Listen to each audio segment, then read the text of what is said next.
Hello, നിങ്ങളുടെ favourite person നിങ്ങൾക്ക് എത്രത്തോളം ലക്കിയാന്ന് അറിയാൻ ഒരു ഗെയിം നോക്കാം. ഞാനിവിടെ കുറച്ച് ഗിഫ്റ്റ് ബോക്സ് വെച്ചിട്ടുണ്ട്. അതിനകത്ത് ഒരു ബോക്സിൽ മാത്രമേ ഗിഫ്റ്റ് ഉള്ളൂ. നിങ്ങൾക്ക് ആ ബോക്സ് തന്നെ കിട്ടുമെന്നുള്ളത് ഏറ്റവും അവസാനം കമന്റ് ചെയ്യണേ.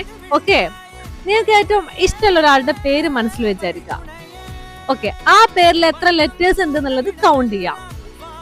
ഇപ്പൊ നിങ്ങളുടെ മനസ്സിലൊരു നമ്പർ ഇല്ലേ, ആ നമ്പർ കൂടെ അതിന്റെ തൊട്ടടുത്തുള്ള നമ്പർ കൂടെ ആഡ് ചെയ്യാം. ഓക്കെ, ഇപ്പൊ ഒരു നമ്പർ കിട്ടിയില്ലേ, ആ നമ്പർ കൂടെ 9 ആഡ് ചെയ്യാം, 9 ആഡ് ചെയ്യാം. ഓക്കെ, ഇപ്പൊ ഏറ്റവും അവസാനമായിട്ടൊരു നമ്പർ കിട്ടിയില്ലേ, ആ നമ്പറിനെ 2 കൊണ്ട് ഡിവൈഡ് ചെയ്യാം. ഓക്കെ, ഫൈനലായിട്ട് നിങ്ങളുടെ മൈൻഡിൽ ഒരു നമ്പർ ഉണ്ടല്ലേ, ആ നമ്പറിന് ആദ്യം കൗണ്ട് ചെയ്ത് കിട്ടിയ നമ്പർ മൈനസ് ചെയ്യാം. ഓക്കെ, ഇപ്പൊ കിട്ടിയ നമ്പറിന് നേരെയുള്ള ഗിഫ്റ്റ് ബോക്സ് ഏതാണോ ആ ഗിഫ്റ്റ് ബോക്സിൽ ഒന്ന് ജസ്റ്റ് ഡബിൾ ടാപ്പ് ചെയ്യാം. ഞാൻ ഗിഫ്റ്റ് വെച്ചത് ഈ ബോക്സിലായിരുന്നു. നിങ്ങൾക്കും ഈ ബോക്സ് തന്നെ കിട്ടിയെന്നുള്ളത് കമന്റ് ചെയ്യുക, ഫ്രണ്ട്സിനും കൂടി ഷെയർ ചെയ്ത് കൊടുക്കുക, ലൈക്ക് ചെയ്യുക. Okay, by.